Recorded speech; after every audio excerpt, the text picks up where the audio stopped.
Скопје забрзано се гради. Општинските каси се полнат со пари преку надоместоците за уредување градежно земјиште, но просторот неповратно се губи. Има ли излез од сценариото кое градот го претвори во бетонска касаба, без никаков ред и урбанистичка логика? Доволен е само еден поглед врз буџетите на општините за да се свати дека пристапот е конзумеристички. Тие се зависни од комуналиите за градба, ставка која доминира во нивните каси. Колку поголеми градежни парцели, повеќе згради и катови, толку повеќе пари за покривање на нивните трошоци.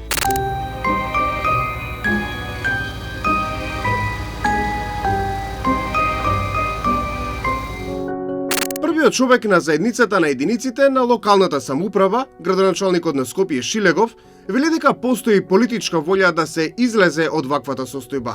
Се разговара со владата за поголема фискална децентрализација, со што повеќе пари од даноците кои ги плаќаме ќе се слеваат во буџетите на општините.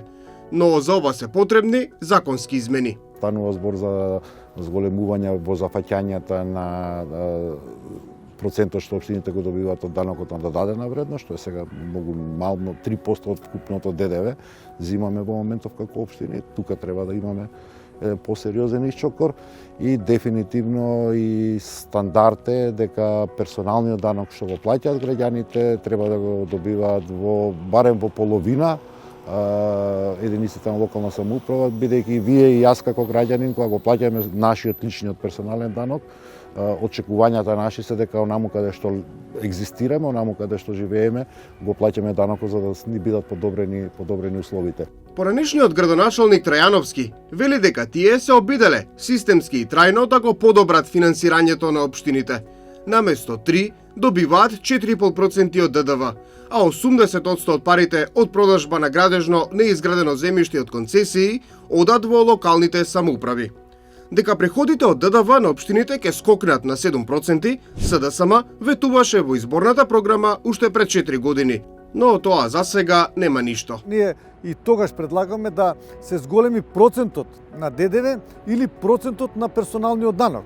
Пример 30% да биде од персоналниот данок наменет за општините во Република Македонија, а тој внатре ќе се дели по некоја методологија, по број на жители, по распространетост, по површината која што ја зафаќа, по типот на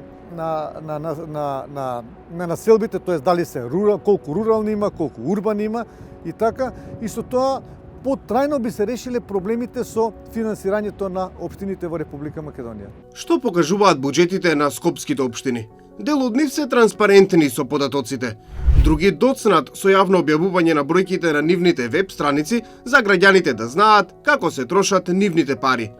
Најголем дел од даночните приходи им доаѓаат од така наречените даноци на специфични услуги. Тука спаѓаат комуналиите или надоместокот за уредување градежно земјиште. Кај некој од нив, како во аеродром, каде градежните машини се најбучни, годинава над 76% од даночните приходи се очекува да влезат токму преку оваа ставка. Општините наследиле некаква пракса на тоа како ќе се финансираат и најлесниот начин е да го распродаваат она што е необновливо, а тоа е или земјиштето, или природните ресурси, или на крај да издаваат дозволи за градба како главен извор на финансирање. За жал во општина Центар од вкупните даночни приходи над 60 и кусур посто е само тие даноци на така наречени специфични услуги кои се всушност дозволите за градба.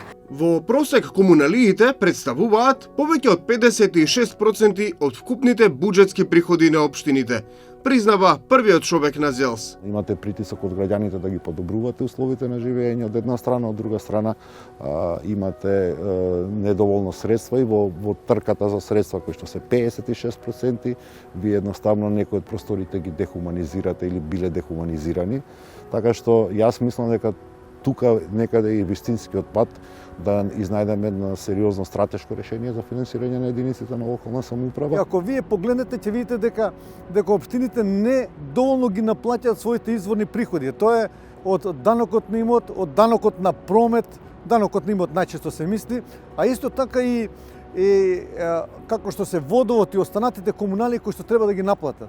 Има општини кои што имаат и до 30 до 40% од наплата на нивните изворни приходи. Тоа не значи дека треба на сметка на иднината на граѓаните да ги користат оние средства кои сега ќе донесат можност за испорака на некаква услуга или за завршување на некаква работа, а на долги стази тоа ќе направи поголем проблем. Едно е јасно.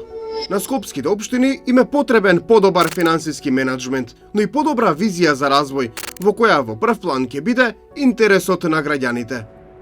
Инвеститорите во моментов тријат раце, но се чини дека ваквиот пристап кој го нарушува квалитетот на живот во градот ќе мора да се менува. Просторот е ограничен ресурс, иако засега никој не го поставува прашањето што кога повеќе ќе нема каде да се гради.